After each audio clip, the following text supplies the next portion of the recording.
Ladies and gentlemen, boys and girls, children of all ages, we are here with day 42 of the 75 hard, and Mark D, that's me, is only doing his first exercise at 6 p.m.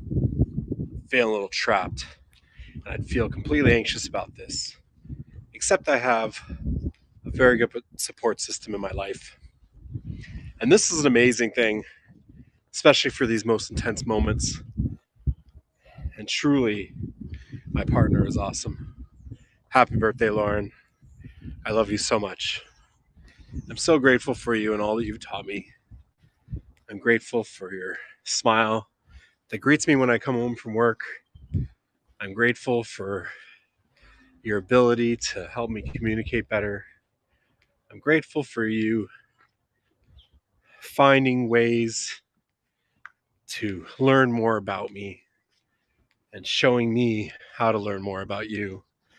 And for all the cuddles, quiet talks, the giggles, and the fights, and all the things in between, I thank you. I don't feel anxious right now because of you. I'm exasperated.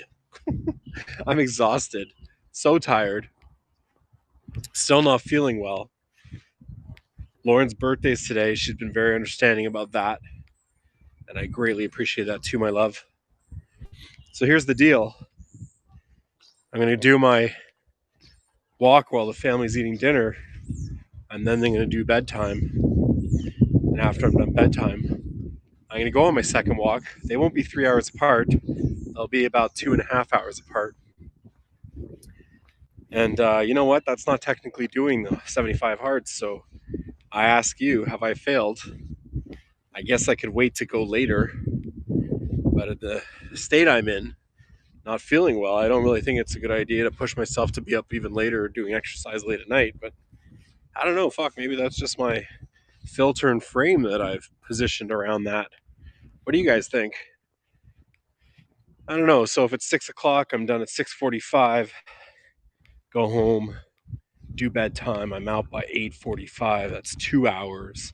I gotta wait till 9:45, which then takes me, if I leave right at 9:45, I'd be done walking at 10:30. Not only would I have foregone dinner with my family, but I'll forego most of the hanging out with my partner. I guess if I go at 10, she's going to work tomorrow. This is the thing. This is all mental math, but I'm exhausted. And I don't really know if a second walk's a good idea now. It's a beautiful sunny day right now. Got my neck thing on to keep me warm like always. I've got 2 sweaters and a jacket on. Keep them bundled. Fuck. Who cares anyway? How's everybody doing today? I'm in my head too much. I think I need to feel more. Today, Lauren was talking about something, and she was saying stuff, and I could feel my stomach clenching and my back getting all tight. And she hadn't even said anything, and I was getting defensive about something that she hadn't said yet. Now that's fucked. But I implemented the feel all the feelings technique of, I believe it was the 6th commitment, might have been the 4th or 5th. And I took a deep breath and I let the feeling come out.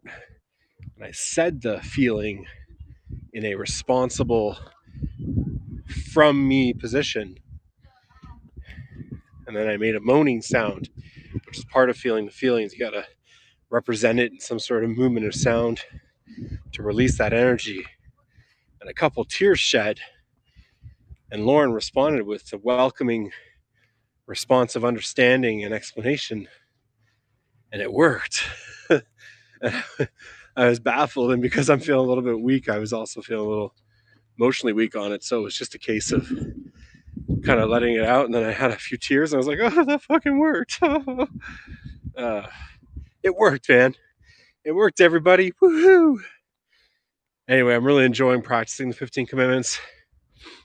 I've been doing it at work. I've been doing it with my son. At work the other day, I couldn't express this thing that we had decided an answer to already. We'd already said, me and the other person agreed, we're going to go forward this way. And we hadn't informed the third party that yet. So I've been thinking about it for a few days, and I go, actually, there might be some benefits if we just explore this in a different way. Hey, how's it going, Catherine? No, wait, dog walker guy. I don't know who the dog walker guy is, but you're from Sydney, Australia. Appreciate the hello. My friend, her name is dog walker Catherine, so when I saw the beginning, I thought it was her. Glad to have you. So anyway, we hadn't informed the third party yet that we were going to move forward this way. And between the time when we agreed and when we talked to the third party, we had another meeting, and I had been thinking, and I thought there might be some benefits to explore this option as a completely different avenue. But I couldn't explain that properly, like the thought I was having, to the second party. And I finally just said, okay, let's just stop everything we know about this. And let's just pretend we want to do it instead of stopping doing it. And what does that look like if we were doing it? What might benefit us? And while we discussed those benefits, the ideas I'd already had came out. And the other person was like, oh, okay, that's a whole different angle. And I thought, it works, everybody. 15 commitments of a conscious leader. I'm no bad advertisement, but it was really exciting that it was working. So the other thing I've been doing with my son is I really need to practice I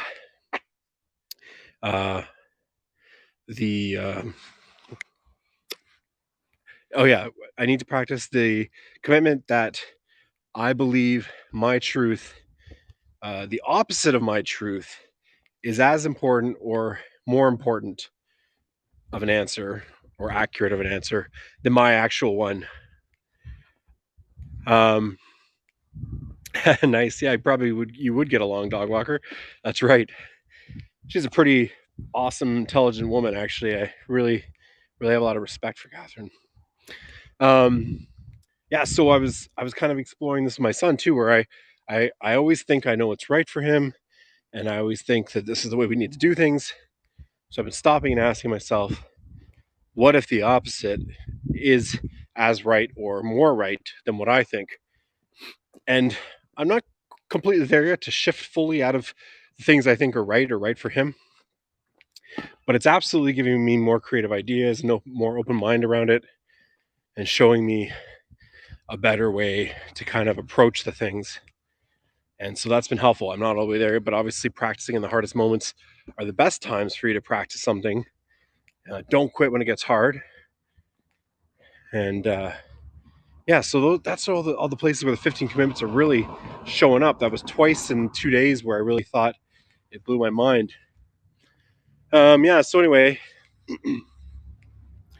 I'm totally winded just from this tiny little walk. This thing's kicking my butt. I really hope the negative test was real. I'm going to go tomorrow morning again, I think, and get retested and to make sure. That's my post for today. Hey, dog walker guy, I'm going to follow you. If you're not following me, follow me, man. I'm totally new to this thing. Stay safe, award. Thank you, sir. I am staying safe. Totally no one around me. Is there someone behind me? No, that's just a car or something. Appreciate you joining in. I'm here every day. Unfortunately, not at the same time every day, but I'm doing one live posting for 75 days because I'm doing the 75 hard challenge. Check out my other videos, and I'll peruse your channel too. Thanks for joining me. Everybody else I know on Facebook and Twitter world, thanks for checking us out. If you're on the replay, appreciate you spending time with me here. And now someone is walking down the sidewalk here, so I'm just going to walk into the street to stay away from them. And appreciate you watching the replay, and hopefully it's been entertaining. I'm going to give you more of the 15 commitments for conscious leadership, and I'm going to get my earphones are talking to me. Sorry, checking for the walk here. Estimated distance 3.50 kilometers. Okay, so I was saying I'm going to do some more videos on the 15 commitments to conscious leadership, especially now that I'm having exact experiences with them. I'm going to be able to translate those and give you more insight to how they're working, what's happening with them. Just remember, STIGS, Stigs, and Mark D loves you. I hope you have a great evening, morning, or day, wherever you are. Talk to you next time.